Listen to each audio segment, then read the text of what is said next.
నీళ్లను నియంత్రించి చెరువుల్లో ఒడిసి పట్టాలి. హైదరాబాద్ నగరం ఇవాళ ఒకప్పుడు 200 ఫీట్లు వేస్తే బోరు పడేది, ఇవాళ 1200 ఫీట్లు వేసినా బోరు పడతలేదు.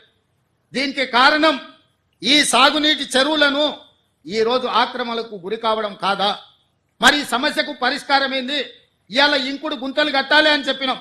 ఎన్ని ఇళ్లలో ఇంకుడు గుంతలు ఉన్నాయని నేను అడుగుతున్నా.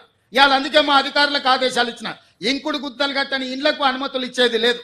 ఇంకుడు గుంతలు లేని ఇళ్లకు నీళ్ల ట్యాంకర్ 2 అంతలు ఛార్జ్ చేయమని మా అధికారులకు నేను ఆదేశాలు ఇస్తున్నా. ఇవాళ వాతావరణం కలుషితం అయిపోయి హైదరాబాద్ నగరంలో నీళ్లు అడుగంటిపోయి 2000 ఫీట్లు బోర్ వేసుకున్నా నీళ్లు వాడని పరిస్థితి వస్తే ఈ నగరంలో ప్రజలు బతకలేరు. ఈ నగరం సర్వనాశనం అయిపోతుంది. అందుకే ఇవాళ రాజకీయంగా నాకు తెలుసు, ఈరోజు కొంతమంది పేదల కష్టం వచ్చింది, వాళ్ళ కన్నీళ్ళని నేను అర్థం చేసుకుంటే వాళ్ళ దుఃఖం నాకు అర్థం అవుతుంది.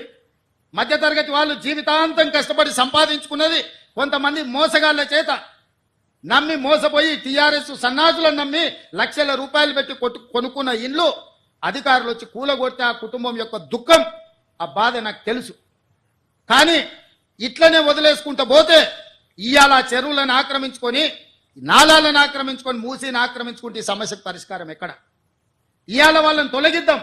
తొలగించినప్పుడు వాళ్ళకు వచ్చిన నష్టాన్ని ఏ విధంగా భర్తీ చేద్దామో మీరు సూచన ఇవ్వండి. ఈ ప్రభుత్వం సిద్ధంగా ఉంది. ఏ పేదవాడి కన్నీళ్లు మేము చూడదలుచుకోలేదు.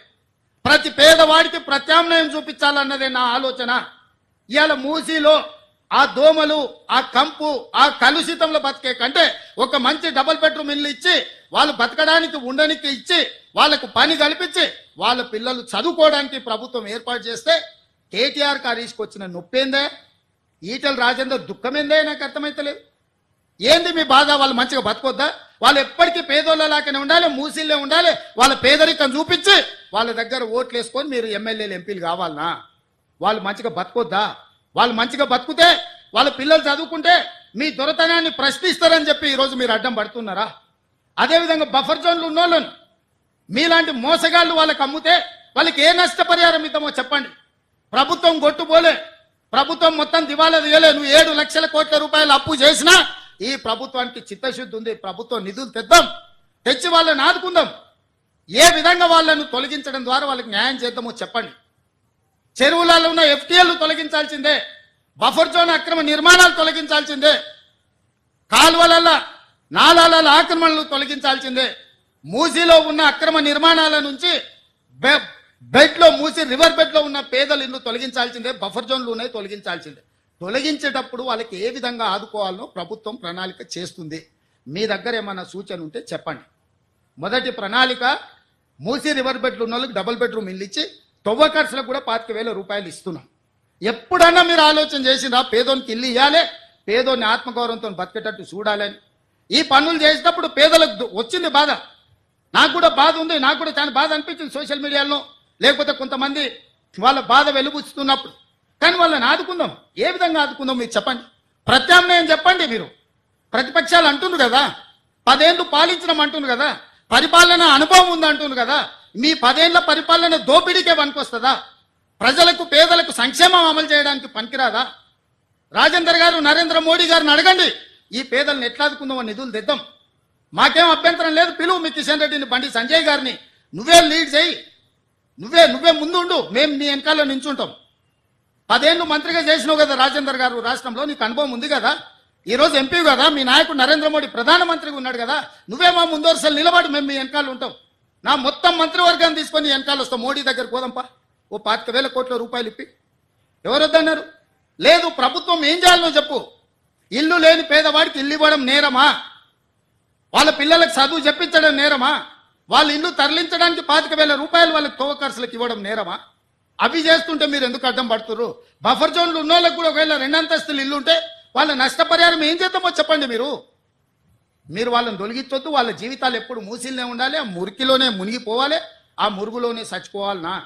కింద నల్లగొండ జిల్లా ఎల్బీ నగరు, మహేశ్వరము, ఇబ్రాహీంపట్నము, మునుగోడు, తుంగతుర్తి, నకరేకల్లు, భువనగిరి, ఆలేరు, ఇవన్నీ మూసి ప్రాజెక్టు కింద 40,000 ఎకరాల ఆయకట్టు ఉంది. ఇక్కడి నుంచి అక్కడికి మురుగునీళ్ళు పోయి ఒక పక్కన ఫ్లోరైడ్, రెండో పక్కన మూసి మురికి నల్గొండ జిల్లా ప్రజలు బతకలేని పరిస్థితిలో ఉంటే ఆ నల్గొండను ప్రక్షాళన చేయడానికి ఈరోజు ఒక ప్రయత్నం చేస్తుంటే దాన్ని అడ్డుకుంటారు. రేపు పొద్దుగాల ఏ మోకం పెట్టుకొని నల్గొండలు తిరుగుతావు కేటీఆర్? నువ్వు నల్గొండల కాలు పెట్టు ఓ. ఈరోజు భోన్గిరో ఆలేరో నకరేకల్లో పోయిరాపో ఒకసారి. పోయి వస్తే నీకు హరీష్ రావుకి అక్కడ ఏముందో పరిస్థితి తెలుస్తుంది. మూసి మురుగుతోనే అక్కడ పంటలు ఎట్లా కలుషితం అవుతుందో పోదంపా. అక్కడ నీళ్లు తాగి పశువులు చచ్చిపోతున్నాయి. అక్కడ పాలు కూరగాయలు కూడా తినలేని పరిస్థితి ఉన్నాయి. ఆకు కూరలు కూడా ఈ కలుషితమైన నీళ్ల వల్ల ఎంత కాలుష్యం వచ్చి ఎంత విషంగా మారిందో నల్గొండ జిల్లా. ఈరోజు వాళ్ళు విషం దిగమింగుకొని నల్గొండ ప్రజలు బతుకుతున్నారు. ఇవాళ విషాన్ని దిగమింగుతున్నది నల్గొండ. ఆ నల్గొండను బాగు చేయడాలంటే మూసి ప్రక్షాళన చెయ్యాలి. ఆ మూసిని బాగు చేద్దామని మేమంటే మీరు అడ్డం పడుతున్నారు. అంటే నల్గొండ ప్రజలు సావాల్సిందేనా శాశ్వతంగా? ఒక పక్కన ఫ్లోరైడ్ ప్రాబ్లము, రెండో పక్కన మూసి కలుషితము. ఈ రెండింటితో నల్గొండను చంపేద్దామా? ఇదేనా మీ కోరిక? మీకు ఓట్లు వేయలేదు, నల్గొండలో ఒక సీటు గెలవకపోతే నల్గొండ ప్రజల్ని చంపేద్దామని స్కీమ్లు వేస్తారా? బామార్దులు కలిసి అని నేను అడుగుతున్నా. ఇవాళ గతంలో మీరు మాట్లాడిన ప్రజలు సోషల్ మీడియాలో పెడతలేరా? మూసీ గురించి మీరు మాట్లాడలే, అసెంబ్లీలో మీరు మాట్లాడలే, ఆక్రమణల గురించి మీరు మాట్లాడలే. మీరు శాతగానోళ్ళు కాబట్టి మీరు ఒక్క పని చేయలే. ఈ ప్రభుత్వం కొంచెం రాజకీయంగా ఇబ్బంది వచ్చినా ఒక మంచి కార్యక్రమం చేయాలని ముందుకు వస్తున్నాం.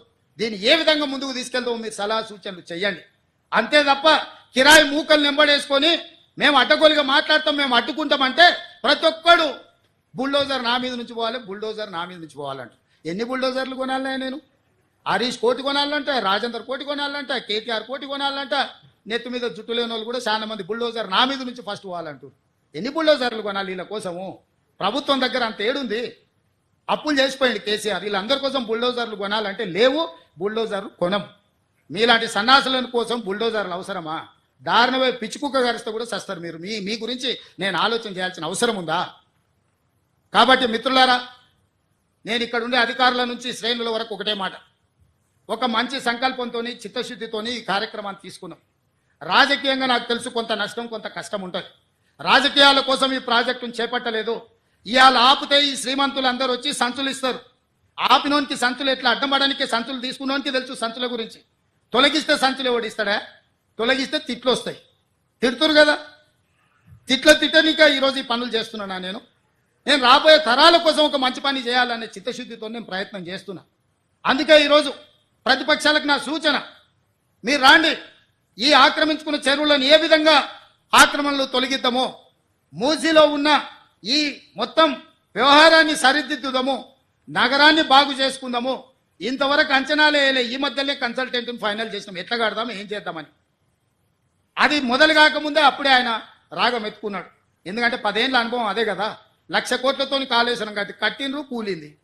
ఎవడైనా సన్నాసుడు కట్టిందే వానాయంలో కూలిన సన్నాసుని ఎప్పుడైనా చూసినామా? ఇవాళ అట్లనే అనుకుంటుండు మూసీ కూడా. పెద్దలు వెనకడికి చెప్పారు, పనిమంతుడు పందిరేస్తానంట కుక్క తొక్క కలిగి కూలిందంట. కాళేశ్వరం కూడా గట్లుంది మీ ఏషానికి. మూసీలు అట్లాంటివి లేవు. ఇట్లాంటి ఆశలు పెట్టుకోకు కేటీఆర్. ఏదో నోటుకు వచ్చింది మాట్లాడుతున్నావు. మీడియా ఉంది, సోషల్ మీడియా ఉంది. ఆ సినిమాలో కూడా చెప్పిండు కదా, అమ్మ గీసుకోవడానికి గడ్డం ఇచ్చావు, రాసుకోవడానికి పేపర్ ఇచ్చావు, చూయించుకోవడానికి టీవీ ఇచ్చావు. అట్లా మీ అయ్యా నీకు మొత్తం రెడీగా చేసి పెట్టిన మందిని దోషి. రాయనికే పేపరు, చూపించనికే టీవీ, ఇట్లాంటివన్నీ అడ్డగోలుగా మాట్లాడడానికి సోషల్ మీడియా మీ నాయన దోపిడీ చేసి నీకు ఇచ్చిండు. కాబట్టి ఈ అడ్డగోలుగా పనులు చేస్తున్న ప్రజలు ఎవరు హర్షించరు. అందుకే మిత్రులారా, ఇది సందర్భం కాకపోయినా కొన్ని వివరాలు ప్రజలకు చెప్పాల్సిన అవసరం ఉంది. ఈ వేదిక మీద నుంచి చెప్పిన ఏది ఏమైనా ఈ ఫ్యామిలీ డిజిటల్ కార్డ్ తెలంగాణ పేద ప్రజల యొక్క భవిష్యత్తును మార్చబోతుంది.